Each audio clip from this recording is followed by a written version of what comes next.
Argentine গোলরক্ষক Emiliano মার্টিনেজের নাম তো আর এমনি এমনি বাজ পাখি হয় নাই। বাজ পাখির মতো ছো মারতে পারেন বলেই ভক্তরা তাকে বাজ পাখি বলে ডাকে। তেমনি আজকে দেখাবো বাজ পাখির প্রমাণ।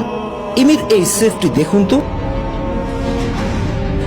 স্বাভাবিকভাবে আধুনিক ফুটবলে যখন একটা দল অ্যাটাকে উঠে গোলকিপার বক্সের সামনে চলে আসে, ঠিক আর্জেন্টিনা অল ওভার অ্যাটাকে ছিল। ইমিলিয়ানো মার্টিনেজ তার জায়গা ছেড়ে বেশ খানিকটা সামনে চলে এসেছে।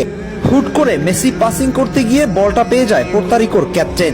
তিনি খেয়াল করলেন মার্টিনেজ তার পজিশন ছেড়ে বেশ উপরে অবস্থান করছেন। পোর্তারিকোর ক্যাপ্টেন আর্জেন্টিনার গোলপোস্ট উদ্দেশ্য করে নিলেন দূরপাল্লার এক শট। ততক্ষণে বল মার্টিনেজের মাথার উপর দিয়ে হাওয়ায় ভাসতে ভাসতে গোলপোস্টের দিকে যাচ্ছে।